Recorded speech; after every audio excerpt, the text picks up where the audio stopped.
Happy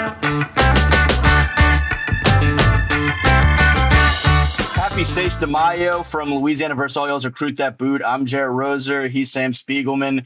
We're working through all kinds of technical glitches, and I'm on a phone at this point. We've got a lot to get to, though, so we didn't want to miss you guys this week. There's a lot to talk about from the high school recruiting standpoint, portal, the business world. Obviously a big announcement in the recruiting industry last week that we'll get to. It. We're both kind of in the midst of all of us. And, maybe most importantly, we wanted to give a big shout out to a buddy of ours and let folks know that this is officially a Garland Gillen show, fan series, rewatch show, whatever you want to call it. But the Garland Gillen show, man, is off and rolling. And I know Sam's excited.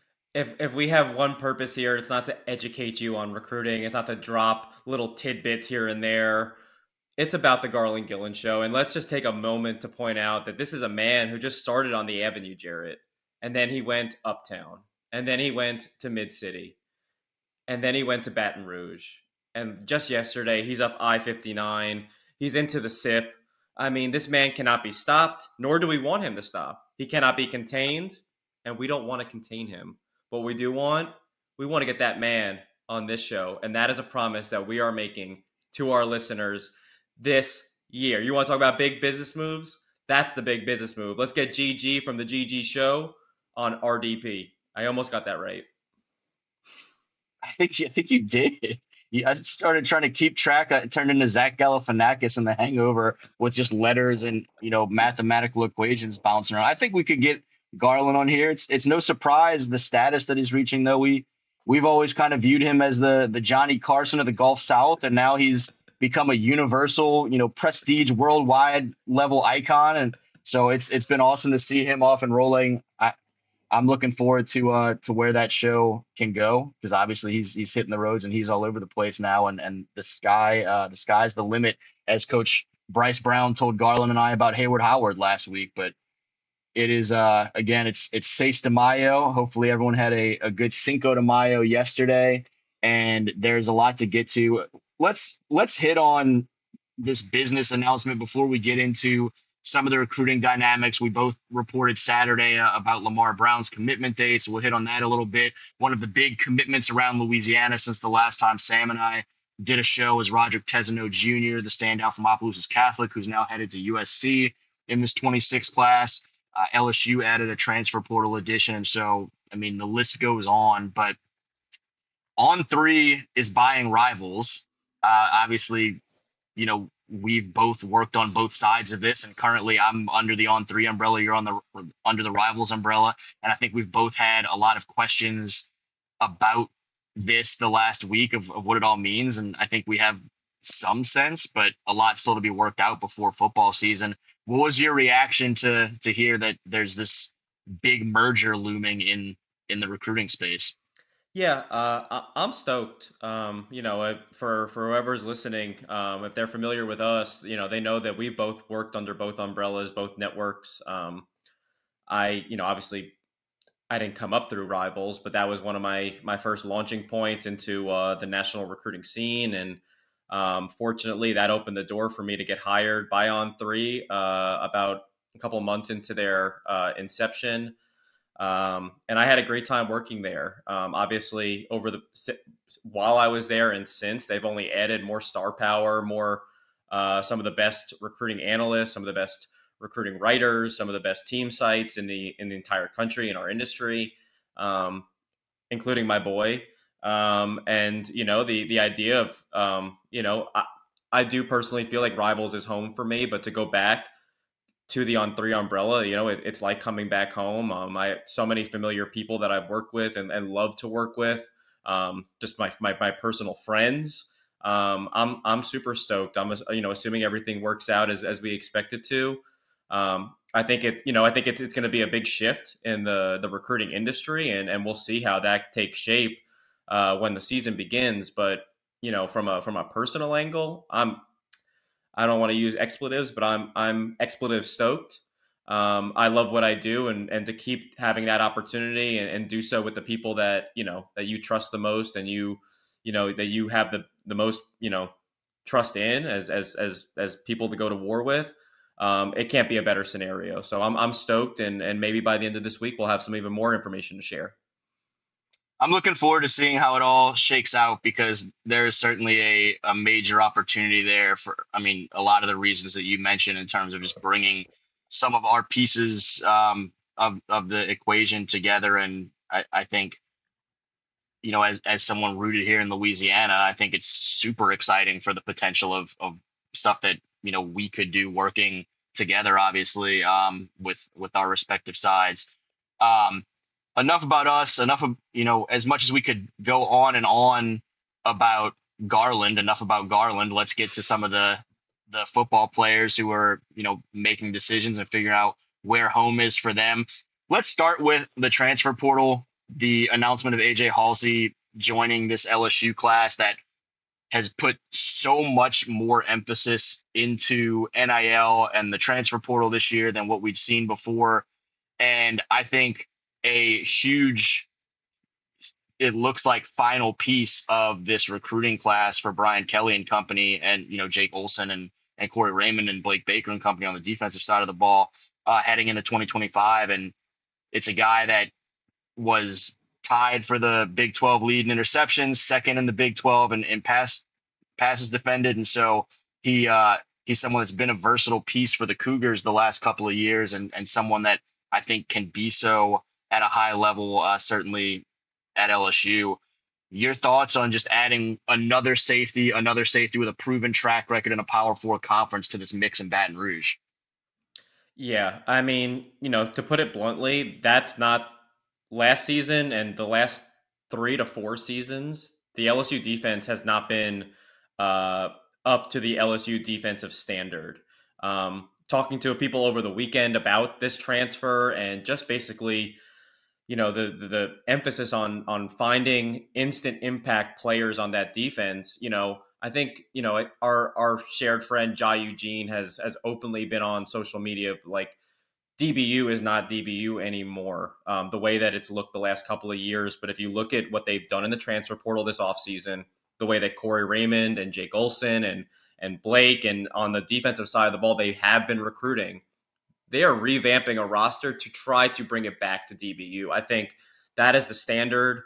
I think we've seen very rarely have we talked about LSU in the context that like the offense is the dependable side of the ball, but over the last half decade, it has completely shifted.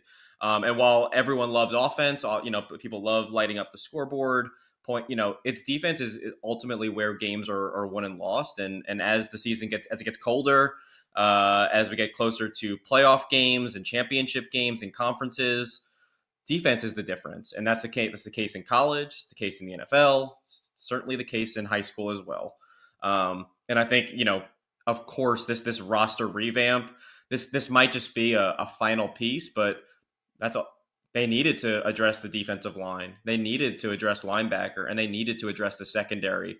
I love this move. Obviously, Houston had two of the best safeties in the country last year. Both hit the portal, and for LSU to scoop him up, he's a proven commodity. Puts less pressure on some of the newcomers, the younger guys, to make plays right away. But if some of those younger pieces that Corey Raymond and Jake Olson brought in, the DJ Pickett's, the who's, start to make their plays in October, November, they might have a formula to really go as far as they think that they can this season. Yeah, I think we're going to see DJ in particular pretty early and often, and we've talked about multiple times on here the dynamics of Corey Raymond and Jake Olson trying to kind of rebuild that DBU room, and I think we're both optimistic about the trajectory with some of the high school signees and high school commits for the years to come, but they've done a really nice job in terms of immediate impact guys for this 2025 season of finding guys like AJ Haulcy and company to be able to, like you said, while some of these guys develop this year and, in the 26 classes case next year, have some guys that they think can kind of come in and make this a playoff level and, potentially national championship contending team right away. moving on from the secondary, but staying right there on LSU's campus and talking about a guy that LSU would love to be in that 2026 class on that defensive front. Lamar Brown, a guy that we both had a chance to connect with this past weekend. He was aiming for a July 4th commitment date at one point. He now looks like it's going to be more like July 10th, pushing it back just a little bit. And his recruiting process is just going to continue to be super interesting, where schools are really really trying to figure out what direction is this guy going. Is he staying right there on campus and going to LSU? Is he leaving and heading to Texas A&M, where he's been so many times over the past year and has such great relationships with folks out there on that staff? What is your just kind of latest read, if you have one, on now as we get to about the 2 month out mark where Lamar Brown stands? Yeah, and Lamar has flirted with moving up his commitment date to potentially as early as this month. He has flirted with pushing his decision back to December, and ultimately he landed on moving it off of July 4th, 6 days later, to July 10th, and for that we thank him. Having said that, I can, from my take on the situation, is he's very close to a decision. I think he could make a decision today. Yeah, I love the fact he's obviously taking a step back after visiting LSU and A&M, I think 3 times a piece between March and April.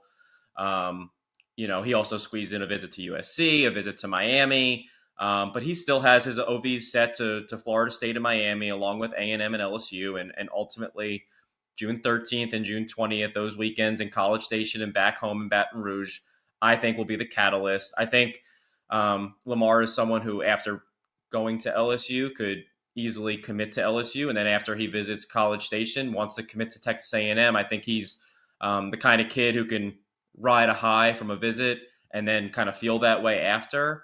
So I love the fact that he's going to come back from these visits and then sit on it for 2 or 3 weeks before locking it in. I would be surprised if it wasn't the Aggies or the Tigers, and I think I've gone back and forth personally this spring just as much as Lamar has. I think the safe pick, of course, is LSU. They have done a fantastic job of kind of closing the gap, because they were trailing for a good portion of the offseason.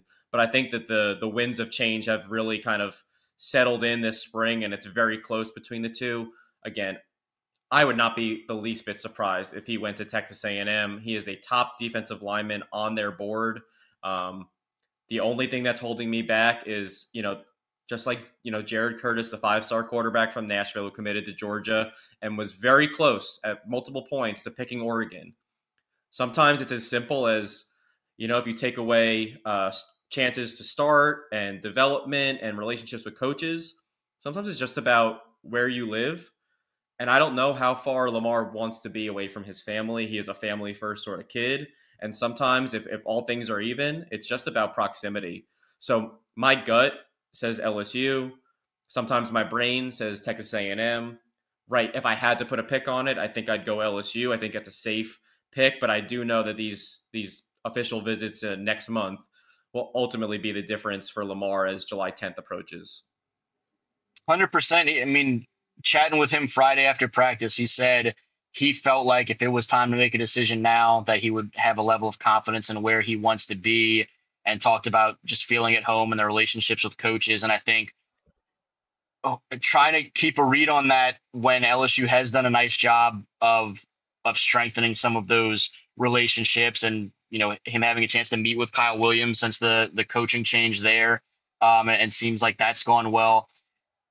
As much as we look at a guy in Baton Rouge as he probably will end up at LSU, is kind of the gut feeling typically, and for a guy like Lamar that has the close relationships, um, wanting to be close to mom and everybody else here in Baton Rouge, they've spent an awful lot of time hitting the road and going out to Texas A&M and have great relationships with folks out there. I do think it is one of those two, even fresh off of the USC visit. I felt bad. I didn't ask him more about USC when I chatted with him Friday, but I admitted, hey, man, from my perspective, these are kind of the two that it feels like we're zeroing in on. And so with respect to, the Florida schools and the USC of it all, let's talk about Aggies and Tigers primarily, and we'll kind of wait and see what it all is on July 10th, or if we have another move or a couple moves of that date, whatever the heck the date ends up being.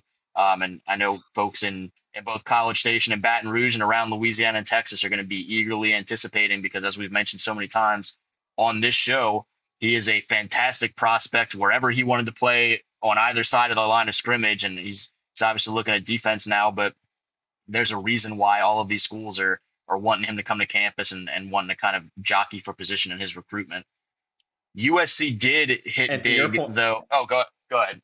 Sorry. I was gonna say, to your point, if USC was in the Southeastern Conference and you know Aaron Henderson and Trovon Reed were at a school where 4 to 6.5 hours away, that would be the difference. But again, when you're looking at this particular recruitment, you have to take the kid into account.